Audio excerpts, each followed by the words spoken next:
ಇದು ಒಬ್ಬ ತಾಯಿ ಜಗತ್ತಿಗೇ ಬರೆದ ಪತ್ರ. ಓದಿ ಮುಗಿಸಿದಾಗ ನನಗೆ ಅರಿವಿಲ್ಲದಂತೆ ಕಣ್ಣುಗಳು ಒದ್ದೆಯಾಗಿದ್ದವು. ಈ ಪತ್ರ ನನ್ನ ಜೀವನಕ್ಕೆ ಒಂದು ಹೊಸ ದರ್ಶನವನ್ನು ನೀಡಿತು. ಇದು ಪ್ರಾರಂಭವಾದದ್ದು ಹೀಗೆ. ನನ್ನ ಪ್ರಿಯ ಓದುಗ, ನಾನು ಈಗ ತಾನೇ ನನ್ನ ಏಕಮಾತ್ರ ಮಗ ಜಿಮ್ನ ಸಮಾಧಿ ಮಾಡಿ ಬಂದಿದ್ದೇನೆ. ಅವನಿಗೆ ಕೇವಲ 20 ವರ್ಷ ವಯಸ್ಸು. ನನಗೆ ಆಶ್ಚರ್ಯ, ಯಾವ ತಾಯಿ ಹೀಗೆ ಮಗನ ಸಾವಿನ ಬಗ್ಗೆ ಬರೆದಾಳು? ಪತ್ರ ಮುಂದುವರೆಯಿತು. ನನ್ನ ಮಗ ಶಾಲೆಯಲ್ಲಿದ್ದಾಗ ಚೆನ್ನಾಗಿ ಓದಲಾಗಲಿಲ್ಲ. ತುಂಬ ಕಷ್ಟಪಟ್ಟ. ಸ್ನೇಹಿತರ, ಶಿಕ್ಷಕರ ಸಹಾಯದಿಂದ ಹೇಗೋ ಹೈಸ್ಕೂಲು ಶಿಕ್ಷಣ ಮುಗಿಸಿದ. ಒಂದು ಕೆಲಸ ಸಂಪಾದಿಸಿದ. ನಿಜ ಹೇಳಬೇಕೆಂದರೆ ಅವನ ವಿಚಿತ್ರ ಬಟ್ಟೆಗಳು, ವಿಚಿತ್ರ ಕೇಶವಿನ್ಯಾಸ, ಅವನ ಕೋಣೆಯಿಂದ ಸದಾ ಕೇಳಿಬರುತ್ತಿದ್ದ ಜೋರಾದ ರೇಡಿಯೋದ ಸಪ್ಪಳ ನನಗೆ ಇಷ್ಟವಾಗುತ್ತಿರಲಿಲ್ಲ. ಈಗ ಅದಕ್ಕೆ ಯಾವ ಅರ್ಥವೂ ಇಲ್ಲ. ಯಾಕೆಂದರೆ ನನ್ನ ಮಗನೇ ಈಗಿಲ್ಲ. ನಿನ್ನೆ ದಿನ ನನ್ನ ಮಗ ಕೆಲಸಕ್ಕೆ ಹೋಗುವಾಗ ರಾತ್ರಿ 8 ಗಂಟೆಗೆ ಮನೆಗೆ ಬರುವುದಾಗಿ ಹೇಳಿದ್ದ. ಅದೆಲ್ಲಿಂದಲೋ ನನಗೆ ಸಂಜೆ 7:30ಕ್ಕೆ ಫೋನ್ ಮಾಡಿದ. ಅಮ್ಮ, ನನಗೋಸ್ಕರ ಊಟಕ್ಕೆ ಕಾಯಬೇಡ. ನನಗೆ ಇನ್ನೊಂದು ಕೆಲಸವಿದೆ. ನೀನು ಊಟ ಮಾಡಿಬಿಡು. ನಾನು ನಿನಗಾಗಿ ಕಾಯುತ್ತೇನೆ ಎಂದು ಹೇಳುವುದನ್ನು ಕೇಳಲಿಲ್ಲ.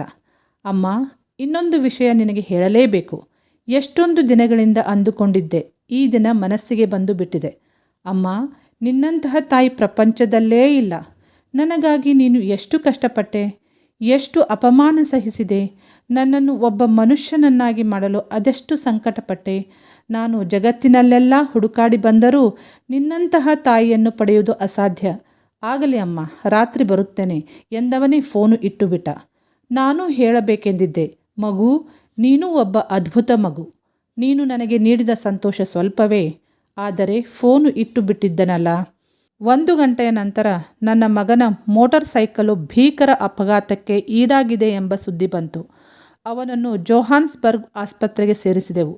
ನನ್ನ ಮಗ ಇಂದು ಬೆಳಗಿನವರೆಗೆ ಸಾವಿನೊಡನೆ ಹೋರಾಡಿ 10 ಗಂಟೆಗೆ ಸಾವಿಗೆ ಶರಣಾದ. ನನ್ನ ಮಗ ಕೊನೆಯ ಬಾರಿ ಫೋನಿನಲ್ಲಿ ಹೇಳಿದ ಮಾತು ನಾನು ಬದುಕಿರುವವರೆಗೂ ಗುನುಗುಣಿಸುತ್ತಿರುತ್ತದೆ. ನನ್ನ ಬದುಕಿಗೆ ಇಷ್ಟೇ ಸಾಕು. ಆದರೆ ನನ್ನ ಮಾತುಗಳನ್ನು ಅವನಿಗೆ ಹೇಳಲಾಗಲಿಲ್ಲವಲ್ಲ ಎಂಬ ಕೊರಗು ಉಳಿದೇ ಹೋಗಿದೆ. ನಾನು ಈ ಪತ್ರವನ್ನು ನಿಮಗೇಕೆ ಬರೆಯುತ್ತಿದ್ದೇನೆ ಗೊತ್ತೇ? ನನ್ನ ಮಗನಿಗೆ ನನ್ನ ಮೆಚ್ಚುಗೆಯ ಮಾತನ್ನು ಹೇಳಲು ನನಗೆ ಸಮಯವಿಲ್ಲ. ಆದರೆ ಸ್ನೇಹಿತರೆ, ನಿಮಗೆ ಸಮಯವಿದೆ. ಸಮಯವಿದ್ದಾಗಲೇ ನಿಮ್ಮ ಹೆಂಡತಿ, ಗಂಡ, ತಂದೆ, ತಾಯಿ, ತಮ್ಮ, ತಂಗಿ, ಅಣ್ಣ ಎಲ್ಲರಿಗೂ ನಿಮ್ಮ ಪ್ರೀತಿಯನ್ನು ತಿಳಿಸಿ. ಇಂದೇ ಹೇಳಿ, ನಾಳೆ ಬಹುಶಃ ಸಾಧ್ಯವಾಗಲಿಕ್ಕಿಲ್ಲ. ಪ್ರೀತಿಯ ವಿದ್ಯಾರ್ಥಿಗಳೇ, ನಿಮ್ಮ ಪ್ರೀತಿಯನ್ನು, ಮೆಚ್ಚುಗೆಯನ್ನು ನಿಮ್ಮವರಿಗೆ ಇಂದೇ ಹೇಳಿ. ನಾಳೆಗೆ ಈ ಅವಕಾಶ ಸಿಗದಿರಬಹುದು. It may be too late tomorrow. Thank you.